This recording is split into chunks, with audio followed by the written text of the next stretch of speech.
Make sure you follow me on the official Is Raining Monkeys Ko-Fi so you can keep an eye out for future sticker drops. There might be some. The other half of the reason why I started the Threshold series so early is this part of Season 4 is particularly emotionally taxing for me to get through. Hear me when I say this is not a critique of Malevolent story itself, it's just my own fragile emotional limits. But do you think I, a hopeless platonic wimp, would have continued to hyperfixate on Divorce the Podcast if I didn't have complete and utter faith in Harlan Guthrie's storytelling? Absolutely not. So I present to you Season 4, Quadrant 2.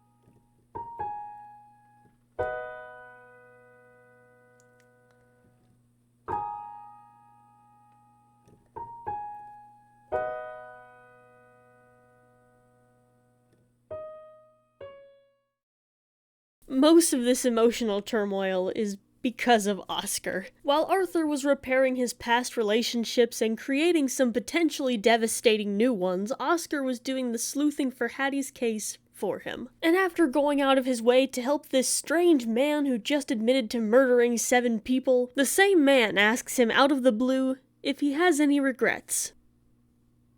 So naturally, he shares his entire tragic backstory. To make a very long and brutal story short, Oscar grew up in an orphanage, and his friend Alexander was being abused by one of the priests there. When the father time and time again got away with his crimes, Oscar decided to, shall we say, accelerate some divine justice, and gently introduced the claw side of a hammer to his face. When Arthur audaciously asks him what part of that story he regrets exactly, Oscar says, "The only thing I regret was leaving McKenna alive." And then John is like, "Isn't murder bad or something?" Excellent point, John. Would you like to share your Dark World real estate portfolio with the class? This is my favorite part of this stretch of episodes because Oscar's commitment to his faith in spite of all the abuse he's witnessed and experienced at the hands of people who are supposed to be enacting God's will is so cool?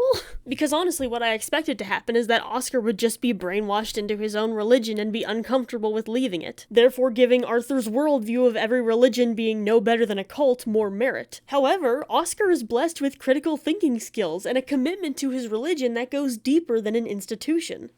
Which is awesome. Anyway, the important thing that Oscar found out about Scratch is that Marie's building belongs to an estate, which is a great sign if I've ever heard one. After a phone call to the estate manager, Arthur gets the address of an apparent second property, which Oscar agrees to go with him to check out later tonight. I've been thus far neglecting to mention that John is pissed that Oscar is near them. More specifically, he's pissed that the Order of the Fallen Star mission has been put on hold while Noel gathers intel and they go deal with the Mr. Scratch situation. But Oscar is certainly not helping to lower his blood pressure, what with his kind and gentle aura and constantly trying to help Arthur with things. Only John is allowed to help Arthur with things, which he's doing a great job of considering he can't see half the shit that they're looking at anymore. Yeah, that too, his memory issues are not improving, which is making him revert back to the old version of his character that had his mind recently wiped. At this point in John's emotional journey, it's just a home stretch to part 43 The Witch, because it's where he realizes if Arthur is busy arguing with him,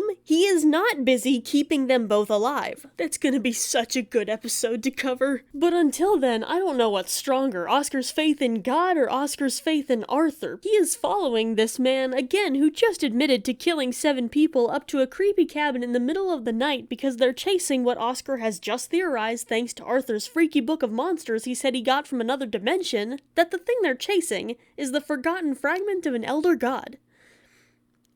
Well, at least there's only one of those. Before he leaves, Oscar reminds him that he might not believe in God, but God believes in him. And even more importantly, Oscar believes in him. And that he believes God sent Arthur to him as his purpose. And then John's all, "God, that was so gay. And I mean gay like lame." Arthur finds some Stranger Things type shit going down in the barn, which makes Arthur almost have a panic attack, poor guy. Anyway, on the way back to Oscar, they have another argument where John just thinks that they're getting a bit too close to Oscar. He thinks maybe they were fine enough alone, and that maybe Arthur should back off a little bit. Yeah, guys, John, I want to live in his ribcage dough, thinks Arthur's getting a little bit too attached to Oscar.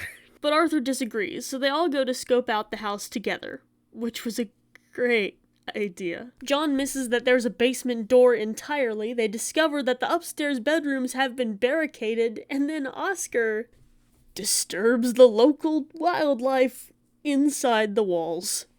So after they chop his arm off, they barricade themselves in one of the conveniently placed barricading rooms, and John is like, what if we just let Scratch possess Oscar? To which Arthur, professional contrarian written by a professional contrarian, decides that their better option is climbing onto the roof. After he falls off the roof, John throws a hissy fit. They finally make up when Arthur just agrees to leave Oscar behind once all of this is over, and they visit the basement that John couldn't see before. Within the basement, they find a giant hole and a convenient pile of notebooks. So there's this guy, Edward William Allen. He killed the real Edward William Allen who used to live in this house so he could unearth whatever was in the basement for creepy evil eldritch reasons because Scratch told him to. He excavated the basement per Scratch's instructions and then found a tome inside of a vault that taught him how to open gateways to other worlds. Here we get some lore of how the gateways in Malevolent actually work. They're less like doors and more like wounds. When someone opens a gateway, they're effectively stabbing a hole through the fabric of the universe, and those things can scab over and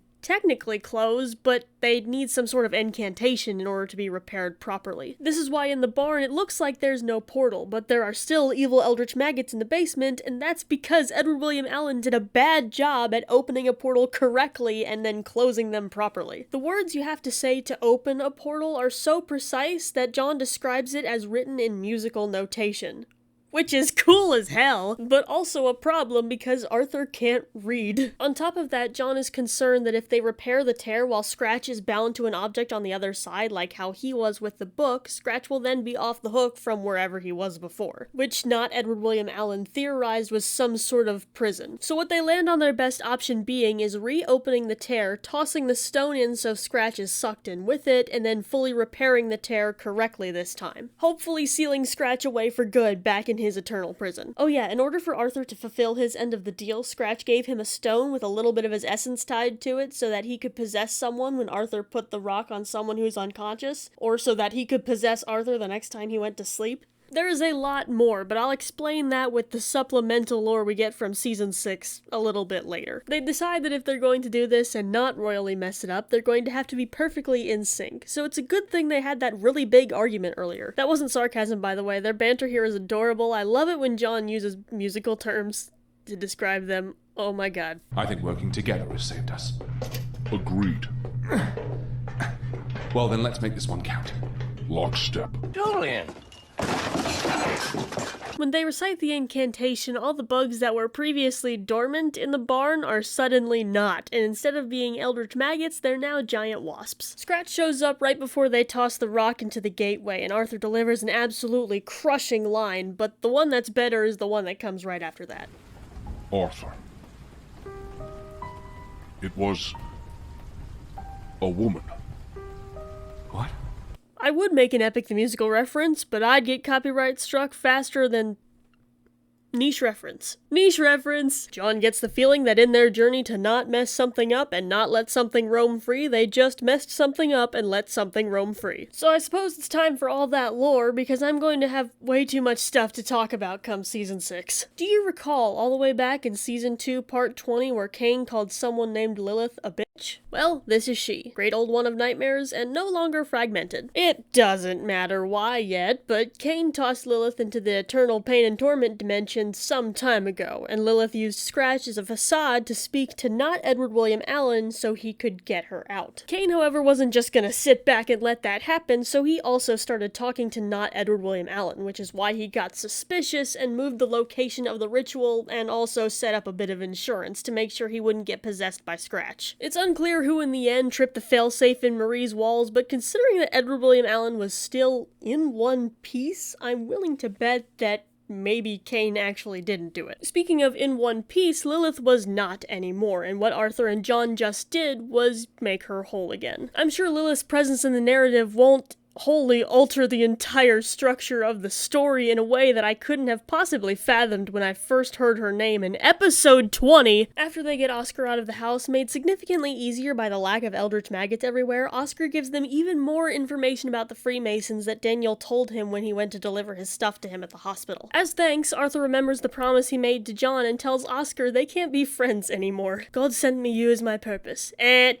John doesn't like you. Don't you worry. John will regret this for the rest of forever. I'm not sure exactly where I'm going to put this, but wherever it is, I'm sure it's going to be the place that makes the least amount of sense. Oscar's design process was what I could only describe as harrowing, considering the history I have with researching topics of a religious subject matter. The very, very short of it is, I've always been fascinated with how religious ideas manifest in a physical, societal, socio-economical sense, so to speak. Beginning with a fixation on cults, who could have guessed? Which added nicely to my previous fixation of how all of the events in history intertwine together. For example, how artistic movements often intertwined with social and religious movements, which is historically because the Catholic Church sponsored most of Focus. I gotta tread carefully or this will be 45 minutes long. The question of the fate of Oscar's design began when I recalled that in the 1930s, Vatican I was still in effect. Oh yeah, by the way, this insane journey I'm about to take you on all hinges on the assumption that Oscar is Catholic, which I have no evidence for, other than the fact that he has a drinking problem,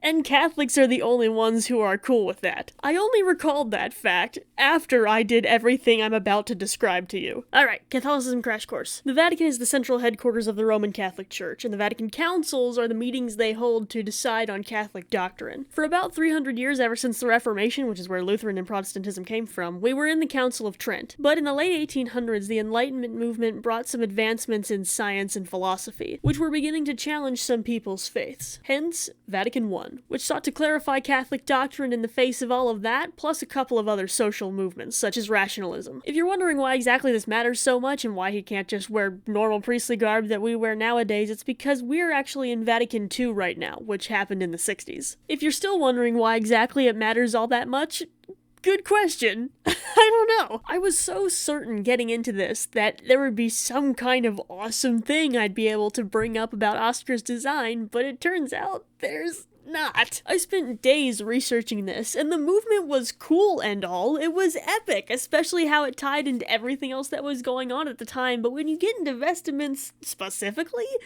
I got really, really excited when I found out that the Papal State banned Gothic vestments in 1925, because that's a really recent change, which is quite exciting, because, you know, that means Oscar would theoretically be dealing with that, because, well, he might be Catholic. But it looks like everyone kept using them anyway, because no one actually knew what a Gothic vestment was. And I sure as hell don't know what it is, which spawned its own entire controversy entirely separate from whatever ecumenical council was most recent. And this is not quite as relevant, I really just threw it on here to make myself even more confused. If Oscar is part of an order, they also have different garments. But truly, the best part about this whole entire segment is about just now. After all of that research, I realized there is no point in Malevolent in which Oscar is conducting a mass, meaning he doesn't even wear his vestments in front of Arthur ever. Oh, and Arthur's hair got longer,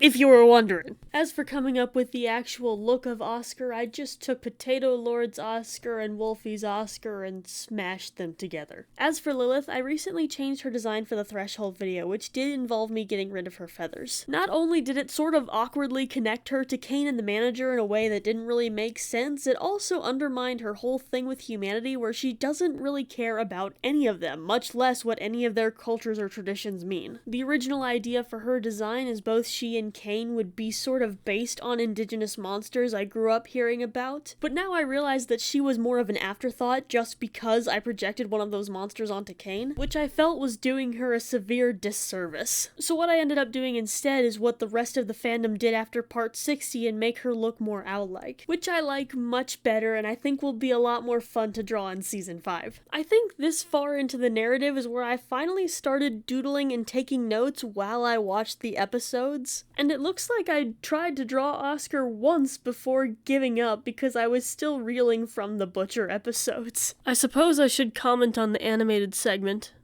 I'd like to be humble and say I was arrogant and eventually burnt out on the flames of my own ambition, but That's not true. No, if I were telling the truth, it would be that after I finished that one frame that took me 7 hours, I was like, wouldn't it be crazy if some idiot bastard animated that? And I think that about does it. But I've got a special mention here for the end. Franny on Tumblr did a wonderful piece based on how I draw John hunching over to see through Arthur's eyes, which is just awesome. I love it so much. The colors are all so warm and harmonious, and I love how some of it is lineless. That is insane. The black both inside and outside John's cloak makes for some incredible framing, and the super limited color palette keeps all the values balanced and the emphasis very clear. Gorgeous. 10 out of 10. It also reminded me that I forgot to mention in Threshold that as the story progresses, the one thing I've done since the very beginning of my videos is make it so John slowly hunches lower and lower until eventually his head is resting on top of Arthur's, which is what happens in the Threshold video. If you go back to my very first video, you'll see that John is standing up a lot straighter like Yellow is, and even in this video, he's still kind of standing up straighter, but he's getting more towards the middle, and then when Threshold happens, he is almost always right on top of Arthur. Which, if you've never seen my art before, is my favorite way to draw them. Keep in mind it is purposefully an exponential progression that will get a lot more intense, especially in season 5 and 6. God, I can't wait for season 5 and 6. And I think that about does it. As always, thank you all so much for your wonderful support. Make sure you like and subscribe and fill the links in the... Thank you so much to Scar for beta watching. Thank you to all my friends and family for being so supportive. Thank you to the Invictus Discord server. Thank you to everyone who's bought a sticker. And thank you to all my lovely subscribers. And I'll see you some other time. I need a smoother outro, man.